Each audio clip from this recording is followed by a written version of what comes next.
Hi friends, मैं राजेश आप सभी को आपके अपने YouTube channel unique math with Rajesh में स्वागत करता हूँ। फ्रेंड्स आज हम सभी क्लास 10th मैथ एनसीईआरटी के chapter number 3 linear equation in two variable यानी दो चरों वाले रैखिक समीकरण युग्म के प्रश्नावली 3G होगी, जिसका प्रश्न होगा 18 से लेकर 22 तक के प्रश्नों पर आज हम चर्चा करने वाले हैं। फ्रेंड्स, एक आयत का क्षेत्रफल एक दूसरे आयत के क्षेत्रफल के बराबर है। हमने कहा कि अगर सपोज करिए एक आयत यह है, पहला आयत है, ठीक है, और इसका जो क्षेत्रफल है एक दूसरे आयत के क्षेत्रफल के बराबर है, ठीक है। अब अगर इसकी लंबाई x और y है, क्योंकि ये जो पहला आयत है हमें इसकी लंबाई और चौड़ाई के बारे में बिल्कुल अंदाजा नहीं है, तो हम मान लेंगे, माना इसकी सपोज करिए थोड़ी देर के लिए मान लेते हैं, माना इसकी लंबाई जो x मीटर है और इसकी चौड़ाई अगर y मीटर है, तो दूसरे की लंबाई कितनी जाएगी? वो कह रहा है जिसकी लंबाई 11 मीटर अधिक है। किसकी लंबाई 11 मीटर अधिक है? ये जो दूसरा वाला है उसकी लंबाई जो है 11 मीटर अधिक है और चौड़ाई जो है वो 6 मीटर कम है। मतलब जो दूसरा वाला है उसकी लंबाई तो 11 मीटर ज़्यादा है, लेकिन चौड़ाई जो है 6 मीटर कम है ना। तो अब यहां से कैसे करेंगे? अब इसको मान लेंगे, माना पहले आयत की लंबाई, माना पहले आयत की जो लंबाई है वो क्या मान लें फ्रेंड्स? वो हमने फिगर में थोड़ा आपको मेंशन कर रखा है। लंबाई कितना मान लें? x metre. माना पहले आयत की जो लंबाई है वो x मीटर तथा चौड़ाई क्या है? वो है y मीटर, ठीक है। इसको हम y मीटर मान लेते हैं, ओके।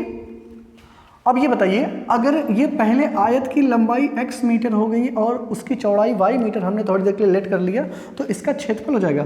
तो पहले आयत का क्षेत्रफल कितना हो जाएगा? आयत का क्षेत्रफल क्या हो जाएगा? आप जानते हो क्षेत्रफल जो है वो क्या होता है? लंबाई गुणे चौड़ाई। क्या होता है? लंबाई गुणे चौड़ाई। आयत का क्षेत्रफल क्या होता है? लंबाई गुणे चौड़ाई। और लंबाई आपने x मान रखा है और चौड़ाई आपने y मान रखा है, तो इसका मतलब है पहले आयत का जो क्षेत्रफल है वो कितना हो जाएगा? xy ना। अब यहाँ चलते अकॉर्डिंग टू क्वेश्चन, प्रश्नानुसार या प्रथम शर्त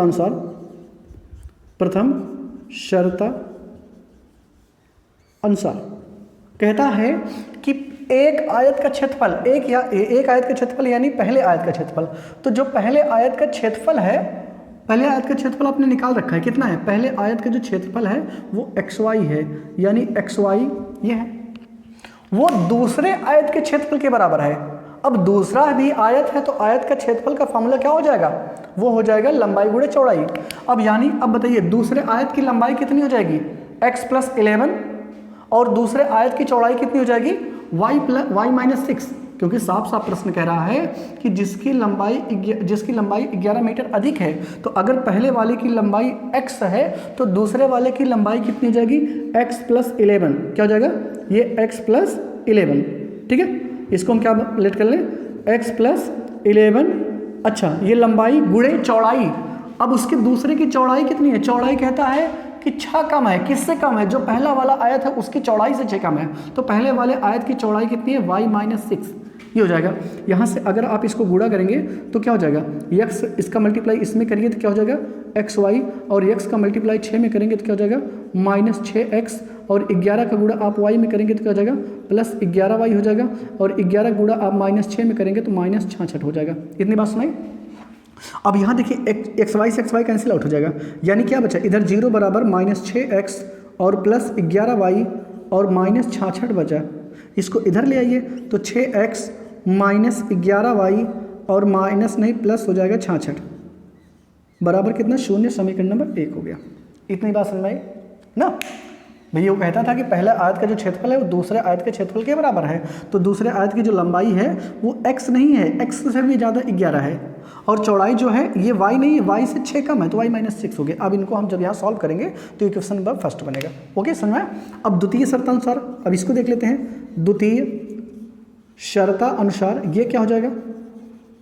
कहता है कि उसका क्षेत्रफल एक तीसरे आयत के क्षेत्रफल है, मतलब इसी का क्षेत्रफल जो है ये पहले वाला है, उसी का क्षेत्रफल जो है एक तीसरा आयत है उसके क्षेत्रफल के बराबर है। ये तीसरा है, ये तीसरा कोई आयत है इसके क्षेत्रफल के बराबर है, लेकिन इसकी लंबाई क्या है, जो पहले वाले से 22 मीटर अधिक है ना, 22 मीटर लंबा है, यानी पहला वाला कितना था, x था, तो हो जाएगा x + 22, और उसका जो चौड़ाई है वो चौड़ाई कितना है, और 9 मीटर कम चौड़ा है, मतलब इसकी चौड़ाई जो है वो 9 मीटर कम है। ठीक है, यही पहले वाले का जो आयत का क्षेत्रफल है वो तीसरे आयत के क्षेत्रफल के बराबर है, जिसकी लंबाई जो है 22 मीटर अधिक है और चौड़ाई 9 मीटर कम है। ठीक है, तो यहां से द्वितीय शर्तानुसार हो जाएगा पहले आयत का क्षेत्रफल उसका क्षेत्रफल यानी पहले आयत का क्षेत्रफल, और पहले आयत का क्षेत्रफल आपने निकाल रखा है xy, ये जो है बराबर है किसके, एक तीसरे आयत के क्षेत्रफल के, जिसकी लंबाई कितनी है, जिसकी लंबाई पहले वाले से 22 ज़्यादा है। ये देखो जो कह रहा पहले से 22 मीटर अधिक लंबा है, तो यानी पहले आयत की लंबाई कितनी थी, x थी, तो ये कितना हो जाएगा x + 22, और दूसरे पहले आयत की चौड़ाई कितनी थी, y थी। अब ये y से कह रहा है 9 कम चौड़ा, कम का मतलब घटा है, लंबा मतलब ये 22 ज़्यादा है और ये चौड़ाई उसकी 9 कम है, तो यहाँ से गुणा कर लेते हैं सेम उसी प्रकार से। तो यहाँ से क्या हो जाएगा, x का मल्टीप्लाई करेंगे y में तो xy हो जाएगा, और x का मल्टीप्लाई 9 में करेंगे तो क्या हो जाएगा, +-9x हो जाएगा, और 22 का गुणा y में करेंगे तो क्या हो जाएगा, प्लस में 22y, और 22 का गुणा इसमें करेंगे तो 22 9 है 198। ठीक है, 22 9 है 198, xy से xy कैंसिल आउट हो जाएगा, तो इधर क्या बचेगा, 0 बराबर -9x + 22y, क्या +22y और -198। ठीक, इसको इधर ले आइए सबको, तो 9x - 22y और -198 बराबर कितना, 0। समीकरण नंबर 2 हो गया। इतनी बात समझ नहीं, आपको समीकरण 1 और 2 मिल गया, अब इसको हम रिमूव कर सकते हैं। चलिए आगे देखते हैं। अब मुझे इन दोनों समीकरणों को हल करना है। कौन से दो समीकरण, जो अभी हमने इसको यहाँ जनरेट करा है। तो पहला क्या है, 6x - 11y + 66 = 0, और दूसरा है 9x - 22y - 198 = 0। अब इसमें क्या करना है, मुझे दोनों के गुणांक को सेम करना है, या तो x वाले के गुणांक दोनों समीकरणों में सेम करना है, या तो दोनों समीकरणों में y के गुणांक को सेम करना है। तो अगर यहाँ y को देखें तो यहाँ 11 है, यहाँ 22 है, अगर इसमें हम 2 से गुणा कर दें तो ये भी 22 हो जाएगा ना। तो कैसे करोगे आप, लिखोगे समीकरण 1 में कितने से, 2 से, तथा अब मुझे समीकरण 2 में कोई चेंजमेंट नहीं चाहिए, 2 वही रहेगा, तो समीकरण 2 में 1 से गुणा करने पर, समीकरण 2 में कितने से, 1 से गुणा करने पर, क्या करने पर, 1 से गुणा करने पर। ठीक है, समीकरण 1 क्या है, ये है, इसमें आप 2 से गुणा करिए, इसमें भी गुणा करना, इसमें भी गुणा, इसमें भी, तो इसमें कितना हो जाएगा, 6 दूनी 12x, ये हो जाएगा -22y। ठीक है, और ये 66 दूना 132, यानी +132 बराबर कितना हो जाएगा, 0। भाई हम इसमें 2 से गुणा करेंगे, 6 दूनी 12 आएगा, इसमें 2 से गुणा करेंगे 11 दूनी 22 आएगा, और इसमें 2 से गुणा करेंगे 66 दूना 132 आएगा, ये हो गया। अब इसमें आपको 1 से गुणा करना है तो कोई चेंजमेंट नहीं होगा, 9x - 22y और कितना है, -198 = 0। ये समीकरण नंबर 3 बना लीजिए, और ये समीकरण नंबर 4 बना लीजिए। अब देखिए सेम हो गया कि नहीं, y वाला गुणांक, y का गुणांक सेम है, लेकिन इसके सामने वाले चिन्ह समान है, तो क्या करना पड़ेगा, आपको घटाना पड़ेगा। तो क्या लिखोगे, समीकरण 3 - समीकरण ये कितना, 4। अब घटा दीजिए, घटाने पे चिन्ह बदल जाता है, तो माइनस ये प्लस हो जाएगा, ये भी प्लस हो जाएगा, ये तो सॉरी ये नहीं कटेगा, ये कटेगा, y वाला टर्म कट जाएगा। अब 12 में से 9 घट जाएगा तो 3x आएगा, है, क्योंकि ऊपर 12x प्लस में, नीचे वाला 9x माइनस में है, तो घटेगा, वो 3 आएगा। अब यहाँ कितना आएगा, प्लस ये जुड़ेगा, 8 2 10, 10 के 0, 9 3 12 1 13, 9 3 12 1 13, और 1 1 2 2 1 3 बराबर कितना, ये हो जाएगा। तो 3x ये इधर जाके माइनस में हो जाएगा, -230 = 0, यानी x बराबर कितना जाएगा, x बराबर हो जाएगा -230/3 ना। कहीं मिस्टेक है क्या फ्रेंड्स, कहाँ है, इधर जाके प्लस में हुआ, ये भी माइनस में हुआ, ये आके प्लस में हुआ, ये तो सही है। इधर वाला जाके प्लस में हुआ, ये वाला आके माइनस हुआ, ये वाला आके प्लस हुआ, यहाँ फ्रेंड्स रॉन्ग हो गया। ठीक है, अब यहाँ वाला ये प्लस रहेगा, तो ये कितना हो जाएगा, माइनस हो जाएगा, ये घटेगा, तो कितना हो जाएगा, 198। अगर 32 निकाल देंगे तो 8 में से 2 जाएगा 6 आएगा, और 9 में से 3 जाएगा तो ये भी 6 आएगा, ठीक है, और 1 में से 1 चला जाएगा तो 0 आएगा, वो भी नेगेटिव में, ठीक है ना। तो उधर जाके उस साइड क्या हो जाएगा, 66 में प्लस हो जाएगा, और ये आएगा ये 66/3, यानी x का मान आएगा 22। तो x निकल गया। अब x का मान निकल गया है तो y का मान निकालने के लिए आप क्या करोगे, x का मान या तो आप समीकरण 1 में रखो या तो समीकरण 2 में रखो। तो समीकरण 1 लिखते हैं, लिखेंगे x का मान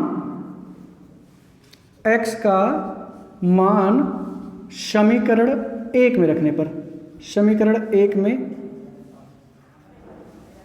रखने पर समीकरण 1 क्या है कि 6x minus 11y plus 66 is equal to 0, ठीक है।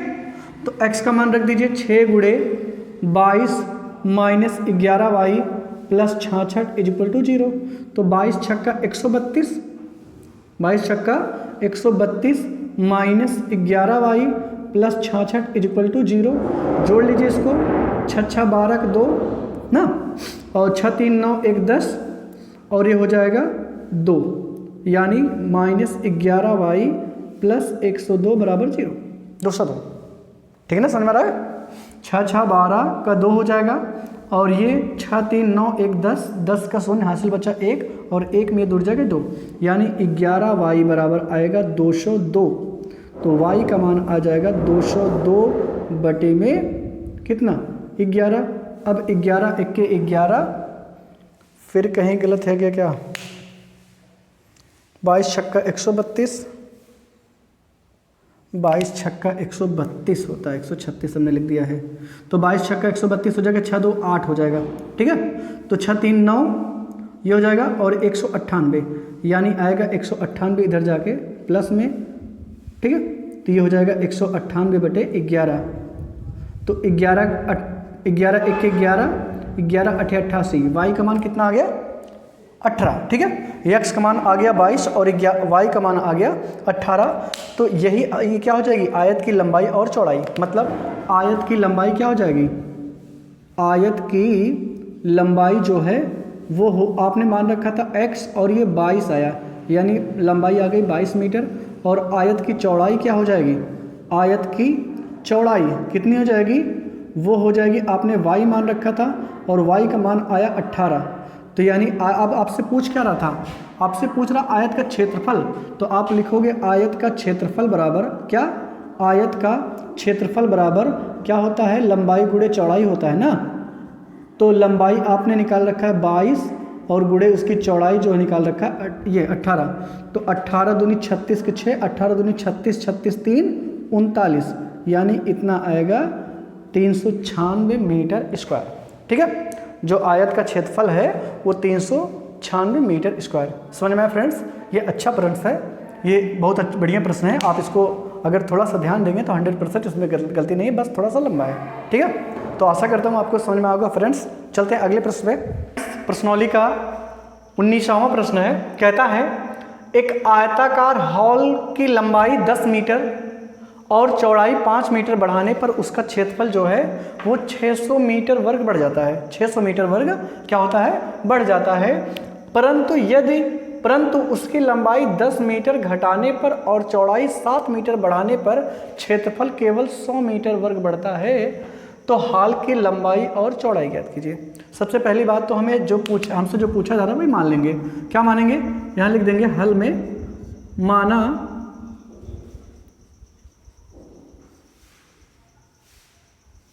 आयताकार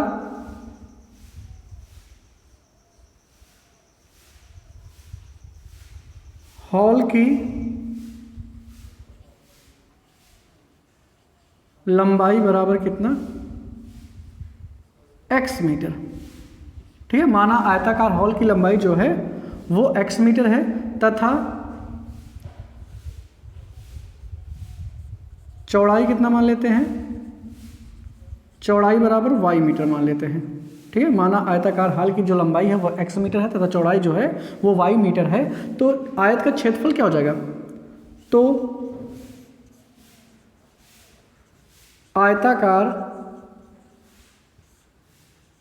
हॉल का क्षेत्रफल क्या हो जाएगा भाई, उसका क्षेत्रफल होता है लंबाई गुणे चौड़ाई, तो लंबाई यहाँ लंबाई गुणे चौड़ाई।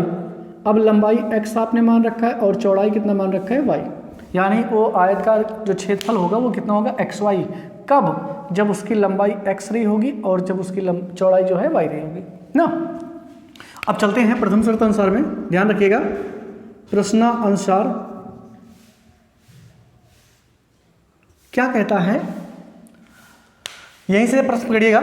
आयताकार हॉल की लंबाई 10 मीटर और चौड़ाई 5 मीटर बढ़ा दी जाए, मतलब अगर ये लंबाई x है, अगर इसमें 10 मीटर बढ़ा दिया जाए और चौड़ाई 5 मीटर बढ़ा दिया जाए, तब क्या होता है, तब जो पहले क्षेत्रफल था उससे वो 600 वर्ग मीटर बढ़ जाता है। यानी कैसे, यदि आप लंबाई कितना बढ़ाते हैं, 10 बढ़ाते हैं, लंबाई हमारे पास कितनी थी, x थी, आपने लंबाई 10 बढ़ा दी, तो इसका मतलब आपने लंबाई उसमें प्लस कर दिया 10, ठीक है। अब उसकी चौड़ाई में क्या गिरते हैं, चौड़ाई आप 5 बढ़ा देते हैं, यानी y + 5, तब क्या होता है, तब इसका जो शुरुआती क्षेत्रफल था उससे ये 600 वर्ग बढ़ जाता है, यानी प्लस हो जाता है, ठीक है। अब यहाँ मल्टीप्लाई करिए, x का मल्टीप्लाई y में करेंगे तो क्या हो जाएगा xy, x का मल्टीप्लाई 5 में करेंगे तो हो जाएगा 5x, और 10 का मल्टीप्लाई y में करेंगे तो हो जाएगा 10y, और 10 का मल्टीप्लाई 5 में करेंगे तो हो जाएगा 10 5 जा 50, और इधर ये कोई चेंजमेंट नहीं होगा, xy + 600 हो जाएगा। xy से कैंसिल आउट हो गया, तो क्या बचा 5x + 10y और प्लस 50, और इधर आके ये माइनस हो जाएगा, या उसको उधर ले जाइए, ठीक है, प्लस 50 बराबर कितना 600। अगले स्टेप में इसको इधर ले जाइए, 5x धन 10y, यानी हो जाएगा 600 माइनस कितना 50, यानी 5x माइनस कितना हो जाएगा, यहाँ 5 कॉमन ले सकते हैं, 5 कॉमन ले लीजिए तो x धन 2y, और ये कितना हो जाएगा 550 आएगा भाई, 600 में से अगर 50 निकल जाएगा तो 550 आएगा, इधर ये गुणा इधर की भाग हो जाएगा, यानी x + 2y बराबर कितना हो जाएगा 550 बटे में कितना 5, यानी x + 2y = कितना हो जाएगा केवल 110। ये समीकरण नंबर 1 हो जाएगा। इतनी बात समझ नहीं, फिर से एक बार समझ लीजिए। प्रथम शर्त उसमें कहता है यदि आयताकार हॉल की जो लंबाई है वो 10 बढ़ाया जाए, लंबाई कितनी थी x थी, x हमने 10 बढ़ा दिया तो x + 10 हो गया, और चौड़ाई 5 बढ़ा दिया तो y + 5 हो गया। अब ऐसा करने से उसका जो क्षेत्रफल था वो 600 बढ़ जाता है, तो उसका क्षेत्रफल कितना था xy था, xy से ये 600 बढ़ गया यानी प्लस हो गया, ठीक है। और जब हमने इसको मल्टीप्लाई करके सॉल्व करा तो ये आपको इक्वेशन नंबर फर्स्ट मिल गया, ठीक है। आगे चले, अब द्वितीय शर्तानुसार में लिख लेते हैं। द्वितीय शर्तानुसार में यहां द्वितीय शर्तानुसार में क्या कहता है, कहता है परंतु उसकी लंबाई 10 घटाने पर, यानी लंबाई अब की बार अगर 10 घटा दे तो लंबाई कितनी थी x थी, और उसमें से अगर आप 10 घटा देंगे तो x - 10 हो जाएगा ना। उसकी लंबाई 10 मीटर घटाने पर, लंबाई जो है 10 मीटर घटा दीजिए तो x - 10 हो जाएगा, और चौड़ाई 7 मीटर बढ़ाने पर, चौड़ाई जो है वो 7 मीटर बढ़ा दीजिए, चौड़ाई कितनी थी y थी, और y में 7 बढ़ा देंगे तो कितना जाएगा y + 7। अब ऐसा करने से क्या होता है, उसका जो क्षेत्रफल है 100 वर्ग मीटर बढ़ जाता है, यानी शुरुआत में उसका क्षेत्रफल कितना था xy था, और इसी xy से वो 100 मीटर बढ़ जाता है, प्लस हो जाता है ना। अब यहाँ से गुणा करिए तो x गुणा y में करेंगे तो xy हो जाएगा, और x गुणा 7x में करेंगे तो ये हो जाएगा 7x, माइनस 10 का गुणा y में करेंगे तो 10y हो जाएगा, और माइनस 10 का गुणा 7 में करेंगे तो -70 हो जाएगा, और बराबर इधर हो जाएगा xy प्लस कितना 100, यानी xy से xy कैंसिल आउट, तो क्या बचा 7x माइनस 10y और -70, या उसको उधर लेके चले जाइए, बराबर 100 उधर पहले से था, ये हो जाएगा 70। तो अगली स्टेप में क्या आएगा 7x, क्या आएगा 7x माइनस 10y ना बराबर कितना, ये हो जाएगा 170।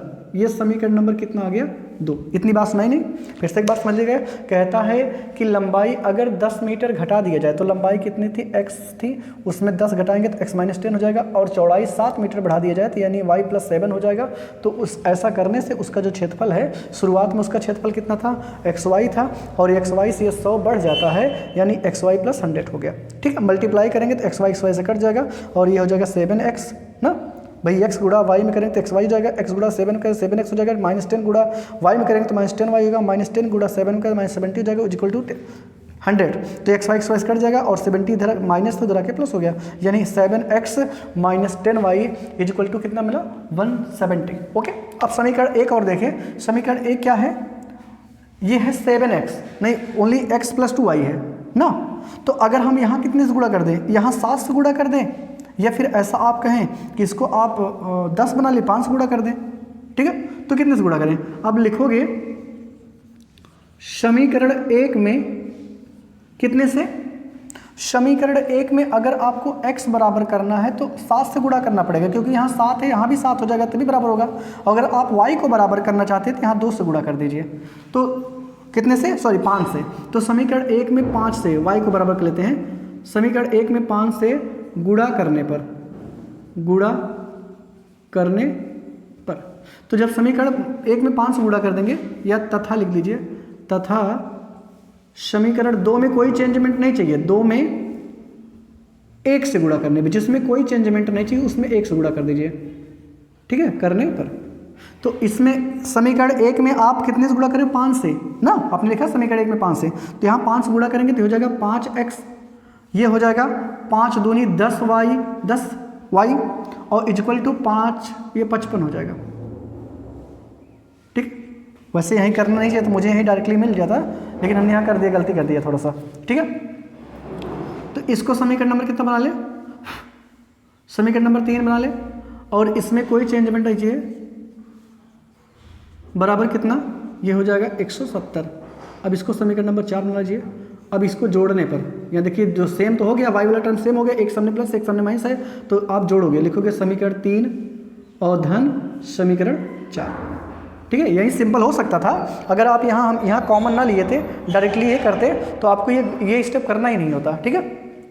फिलहाल हमने कर दिया, चलते हैं, ये कट जाएगा वाइल टर्म, ये कितना हो जाएगा 7 5 12 x, और ये जुड़ेगा तो कितना हो जाएगा 0 7 5 12 2 5 1 6 1 7, यानी ये जाएगा तो x बराबर हो जाएगा 72 720 बटे में 12, यानी x बराबर 12 6 72, 6 आएगा 60। तो x मान कितना आ गया 60 आ गया। और अब x का मान कहाँ रखोगे, लिखोगे x का मान कहाँ रखने पर, x का मान समीकरण एक में रखने पर, मान समीकरण एक में रखने पर, ठीक है। समीकरण एक क्या है, x + 2y बराबर कितना है 110 है, तो इसमें रख दीजिए। तो 60 धन 2y बराबर 110, तो यहाँ से 2y बराबर कितना हो जाएगा 110 - 60, यानी 2y बराबर आएगा ये 50। तो y बराबर कितना हो जाएगा 50 बटे 2, यानी y का मान कितना आ गया 25। तो क्या आ गया, x का मान 60 और y का मान कितना आ गया 25, यानी उसकी लंबाई जो है वो कितनी होगी, लंबाई आप लिख देंगे, लंबाई बराबर आपने मान रखा था x, लंबाई हो गया 60 मीटर, और चौड़ाई आपने क्या मान रखा था y, और ये चौड़ाई हो गया 25 मीटर, ठीक है। यही इस प्रश्न का क्या होगा, सोल्यूशन होगा। फ्रेंड्स समझ में आया, फ्रेंड्स आशा करते हैं आपको समझ में आ गया। अगर नहीं समझ में आया तो आप थोड़े से एक बार और अच्छे से इसको देखिए, और नहीं तो आगे आपके अभी इस टाइप के क्वेश्चन और बताए जाएंगे, ठीक है। समझ में आया फ्रेंड्स, चलते हैं आगे अगले प्रश्न पे। प्रश्न है, कहता है एक आयत का क्षेत्रफल 9 वर्ग इकाई कम हो जाता है। एक आयत का जो क्षेत्रफल है वो 9 वर्ग इकाई कम हो जाता है, कब, जब या यदि लंबाई 5 इकाई कम कर दी जाए, उसकी जो लंबाई है 5 इकाई कम कर दी जाए, और चौड़ाई जो है वो 3 इकाई बढ़ा दी जाए, ठीक है। अगर लंबाई जो है 5 मीटर का कम कर दी जाए और चौड़ाई जो है 3 इकाई बढ़ा दी जाती है, तब उसका जो क्षेत्रफल है वो 9 वर्ग इकाई कम हो जाता है, ठीक है। और यदि लंबाई को 3 इकाई और चौड़ाई को 2 इकाई बढ़ा दे तो उसका क्षेत्रफल जो है 67 वर्ग इकाई जो है बढ़ जाता है। तो आयत की बीमाएं ज्ञात कीजिए, यानी आयत की लंबाई और चौड़ाई ज्ञात कीजिए, ठीक है। तो कैसे करेंगे, यहाँ हल में लिखेंगे, माना आयत की लंबाई कितना मानेंगे, आयत की लंबाई बराबर x मीटर मानेंगे, तथा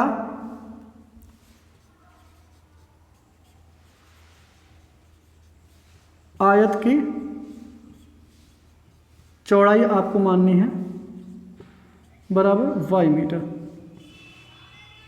ठीक है ना। अब प्रथम शर्त अनुसार प्रथम शर्तानुसार क्या है, कहता है कि उसका क्षेत्रफल, अच्छा ये बताइए क्षेत्रफल क्या हो जाएगा, आयत का क्षेत्रफल क्या हो जाएगा, यहाँ थोड़ा सा लिख देते हैं। आयत का क्षेत्रफल क्या हो जाएगा, लंबाई गुणे क्या होता है फार्मूला, LB होता है, यानी लंबाई गुणे चौड़ाई, तो ये x और ये y।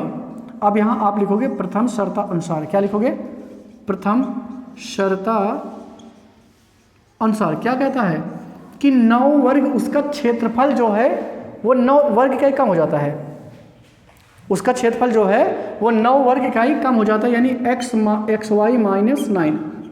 ठीक है, कब, जब उसकी लंबाई 5 कम कर दी जाती है, उसकी लंबाई जो है वो 5 कम कर दी जाती है और उसकी चौड़ाई जो है वो 3 बढ़ा दी जाती है। ठीक है, ऐसा जब किया जाता है तो उसका वर्ग जो क्षेत्रफल है वो 9 कम हो जाता है। ठीक है, कब, तो अब इसके बाद क्या करोगे, x का गुणा इसमें करिए, क्या हो जाएगा x, ये तो वही रहेगा, x गुणा y में करेंगे तो क्या हो जाएगा xy, x गुणा 3 में करेंगे तो क्या हो जाएगा 3x, और -5 का गुणा y में करेंगे तो हो जाएगा -5y, और ये -15 हो जाएगा। ठीक है, xy से कैंसिल आउट हो जाएगा। अब क्या हो जाएगा कि -9 बराबर ये 3x -5y और -15 ये बचा, इसको उधर ले जाइए तो हो जाएगा 3x -5y -15 प्लस 9 बराबर 0, यानी 3x -5y ये हो जाएगा -6 = 0, समीकरण नंबर 1। ठीक है, इतनी बात में। अब द्वितीय शर्तानुसार में क्या करोगे, लिखोगे द्वितीय शर्तानुसार। अब यहां से चलते हैं, द्वितीय शर्तानुसार कहां से, यहां तक हो गया था। कहता है यदि लंबाई 3 मीटर और चौड़ाई 2 मीटर 2 इकाई बढ़ा दी जाए, ठीक है, तो क्या हो जाता है, अगर लंबाई जो है 3 इकाई और चौड़ाई जो है 2 इकाई बढ़ा दी जाए, उसकी लंबाई कितनी थी, x थी, और 3 बढ़ाया जाएगा तो x + 3 हो जाएगा, और चौड़ाई y थी, अगर 2 बढ़ाया जाएगा तो y + 2 हो जाएगा। तो क्या होता है, ऐसा करने से पहले वाले क्षेत्रफल से कितना हो जाता है, 67 बढ़ जाता है, यानी शुरुआत में क्षेत्रफल 67 था और ये 67 बढ़ जाएगा, xy था, 67 बढ़ेगा तो x + y हो जाएगा। यार बस मेरी ना भाई, जब उसकी लंबाई 3 बढ़ाई गई और चौड़ाई 2 बढ़ाई गई तो उसका शुरुआती जो क्षेत्रफल था xy, उससे वो 67 बढ़ जाता है। तो यहाँ से गुणा करेंगे तो हो जाएगा xy, और ये 2x प्लस ये 3y और प्लस 6 बराबर हो जाएगा xy प्लस 67, ये इससे कैंसिल आउट हो जाएगा, तो क्या बचेगा 2x प्लस 3y ना, और इसको इधर ले आएंगे तो कितना हो जाएगा +6 माइनस 67 बराबर कितना 0, यानी अगले स्टेप में क्या हो जाएगा कि 2x प्लस 3y माइनस कितना हो जाएगा 67 में से 1 6 निकल जाएगा तो 61 बचेगा ना, 67 में से अगर 6 निकल जाएगा तो 61 बचेगा बराबर 0। इसको समीकरण नंबर कितना बनाते हैं, तो अब आप देखिए समीकरण 1 में x गुणांक 3 है, समीकरण 2 में क्या है 2 है, तो इसका मतलब हमें बराबर करना पड़ेगा। तो कैसे करोगे, लिखोगे कि समीकरण 1 में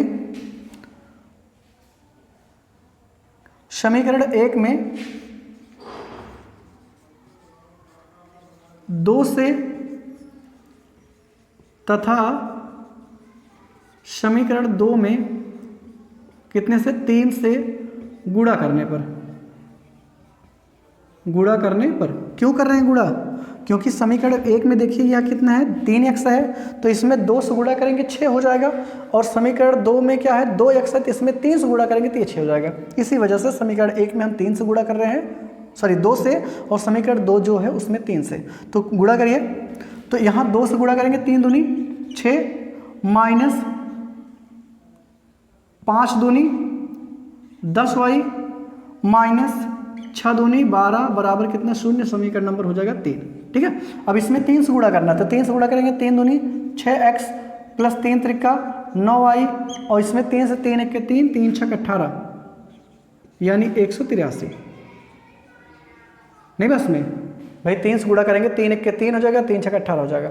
ओके, अब क्या करना है, देखिए सेम हो गया तो घटाना पड़ेगा, क्योंकि साइन जो है वो क्या है वो सेम है, तो समीकरण 3 माइनस क्या करोगे, यहाँ लिख देना समीकरण 4। अब घटाने पे चिन्ह बदल जाता तो माइनस माइनस ये हो जाएगा प्लस। ठीक है, ये तो कट जाएगा और ये घटेगा नहीं जुड़ेगा, 10 में 19y हो जाएगा, क्या हो जाएगा 19y। और ये कितना जाएगा 183 में से 12 निकाल दीजिए, 3 में से 2 गया 1, और यहाँ 8 में से यहाँ कितना निकल जाएगा 1 निकल जाएगा 7, यहाँ आएगी 1 यानी प्लस 169। उधर जाएगा तो -19y बराबर -171, कितना आएगा 171। तो y बराबर -171 बटे -19, 19 नवैया कितना होता है 171, तो 9 आ जाएगा। अब y का मान कितना आ गया 9 आ गया, और यही y का मान कहाँ रख देंगे, लिखेंगे y का मान समीकरण कहाँ रखने पर, y का मान समीकरण 1 में रखने पर, समीकरण 1 में रखने पर। समीकरण 1 क्या है, समीकरण 1 आपके पास ये था कि 3x - 5y - 6 बराबर 0। तो यहाँ से 3x - 5 गुणे 6, 5 गुणे y का मान 9 आया है, सॉरी 6 बराबर कितना 0। तो 3x - 9 = 45 - 6 बराबर 0। तो हो जाएगा 3x, ये कितना हो जाएगा 45 × 6 = 51 हो जाएगा बराबर 0। तो 3x बराबर 51 हो गया। तो x बराबर कितना हो जाएगा 51 बटे 3, यानी x बराबर 17, कितना आ गया x का मान 17 आ गया, और y का मान कितना आ गया 9, यानी लंबाई कितनी हो जाएगी, लंबाई हो जाएगी 17 इकाई, ठीक है, और चौड़ाई कितनी हो जाएगी 9 इकाई। ओके, समझ आया फ्रेंड्स। आशा करता हूँ कि आपको ये वीडियो अच्छी लगी होगी, और ये जो सवाल है, ये जो क्वेश्चन है, ये आपको अच्छे से समझ में होगा फ्रेंड्स।